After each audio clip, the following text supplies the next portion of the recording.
The Chinese government is continuing to live in denial and has now blamed India for the fatal brawl on 15th of June. China Foreign Ministry spokesperson has said, and I quote, India deliberately provoked and attacked Chinese officers and soldiers, thus triggering off fierce physical conflicts and causing casualties. Unquote. That's the latest coming in right there. After that act of barbarism, this is what China comes up with now. Abhishek Bhalla now joins us for the latest. Abhishek, we do know the Chinese troops indulged in total barbarism. It was pre-planned brutality. We saw how the brave hearts of India were mutilated as well. And after all of this, the Chinese government now in denial over the premeditated attack in Galwan. Well, China once again raising the pitch of the rhetoric and, blaming Indian army for what happened.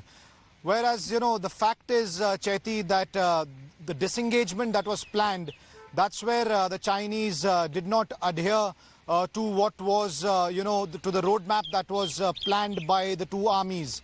And the Indian Foreign Ministry, in fact, stated very clearly yesterday that what the Chinese did was pre-planned, and it was not without evidence, because it was very clear that the Chinese outnumbered the Indian troops. They were in much bigger numbers. Indian army was not expecting this. They had with them, equipment like clubs that were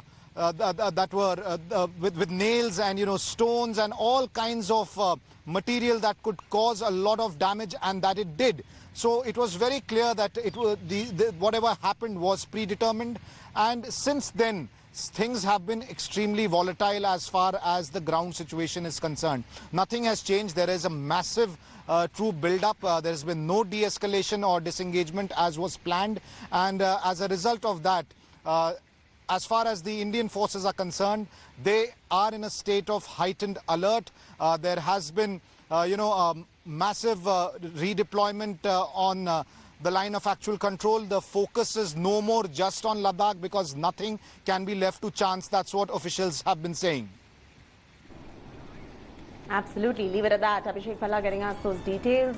China admits casualties after face-off as well, but China still continues to remain in denial.